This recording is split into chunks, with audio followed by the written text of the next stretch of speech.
മുആദ് ഇബ്നു ജബൽ റളിയല്ലാഹു അൻഹുവിനോട് നബി സല്ലല്ലാഹു അലൈഹി വസല്ലം പറഞ്ഞത്, യാ മുആദ് ഇന്നി ഉഹിബ്ബുക ഫില്ലാഹ്, ഞാൻ അള്ളാഹുവിൻ്റെ മാർഗ്ഗത്തിൽ താങ്കളെ സ്നേഹിക്കുന്നു, എനിക്ക് നിങ്ങളെ ഇഷ്ടമാണ്.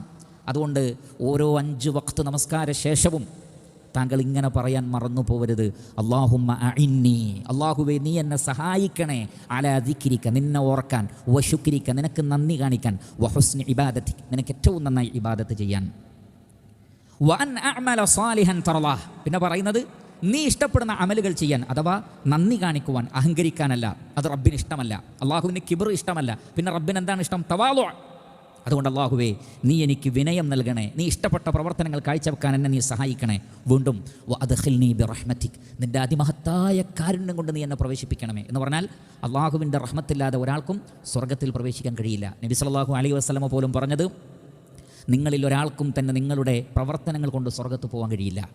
സഹാബത്ത് ചോദിച്ചു, വമാ അൻത യാ റസൂലല്ലാഹ്, അള്ളാഹുവിൻ്റെ റസൂലെ നിങ്ങളുടെ കാര്യം അങ്ങനെയാണോ, അതല്ല ഞങ്ങളുടെ കാര്യം പറഞ്ഞതാണോ, നിങ്ങൾക്ക് നിങ്ങളുടെ അമൽ കൊണ്ട് സ്വർഗ്ഗത്ത് പോകാൻ പറ്റുമോ എന്ന് നബി സല്ലല്ലാഹു അലൈഹി വസല്ലമയോട് ചോദിച്ചു. നബി സല്ലല്ലാഹു അലൈഹി വസല്ലം പറഞ്ഞ എന്താണ്? വമാ അന, എൻ്റെ കാര്യവും അങ്ങനെ തന്നെ, അമൽ കൊണ്ട് സ്വർഗ്ഗത്ത് പോകാൻ കഴിയില്ല. പിന്നെ ഇല്ലാ അൻ യതഗമ്മദനി അല്ലാഹു ബിറഹ്മതിഹി, അള്ളാഹു അവൻ്റെ റഹ്മത്ത് കൊണ്ട് പൊതിഞ്ഞെങ്കിലല്ലാതെ നമുക്കാർക്കും സ്വർഗ്ഗത്ത് പോകാൻ കഴിയില്ല. ആ റഹ്മത്ത് കിട്ടാനുള്ള പ്രവർത്തനങ്ങളാണ് നമ്മൾ കാഴ്ചവെക്കുന്നത്. അല്ലാതെ നമ്മുടെ പ്രവർത്തനത്തിൻ്റെ പ്രതിഫലമല്ല സ്വർഗം എന്ന് പറഞ്ഞാൽ പ്രവൃത്തി കൊണ്ട് സ്വർഗം കിട്ടൂല എന്നല്ല പറയുന്നത്. മറിച്ച് സ്വർഗം അതിനേക്കാളൊക്കെ എത്രയോ വലിപ്പമുള്ളതാണ്, അനന്തമാണത്. അവിടെ മരണമില്ല. മരണമില്ലാത്ത ഒരു ലോകത്ത് ആകാശഭൂമികളുടെ വിശാലതയുള്ള സ്വർഗ്ഗലോകം നേടിയെടുക്കുക എന്നുള്ളത് നിസ്സാരമായ മനുഷ്യായുസ് കൊണ്ട് ചെയ്യാൻ പറ്റുന്ന കാര്യമല്ല. ഒരു ആയുസ് മുഴുവൻ. നബി സല്ലല്ലാഹു അലൈഹി വസല്ലം പറഞ്ഞത്, ഖിയാമത്ത് നാളിൻ്റെ ഭയാനകത കാണുമ്പോൾ ജനിച്ചത് മുതൽ മരിക്കുന്നത് വരെ തലകുത്തി നിന്ന് ഇബാദത്ത് ചെയ്താലും അത് മതിയാവുകയില്ല എന്ന് നിങ്ങൾക്ക് തോന്നുന്നതാണ്. അള്ളാഹു നരകത്തിൽ നിന്ന് രക്ഷപ്പെടുത്തുന്നു എന്നത് തന്നെ വമ്പിച്ച അനുഗ്രഹമാണ്, വമ്പിച്ച അനുഗ്രഹമാണ്.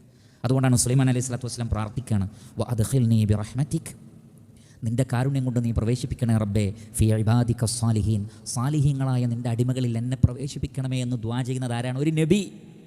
നബിയേക്കാൾ വലിയ സ്ഥാനം എന്താണുള്ളത്?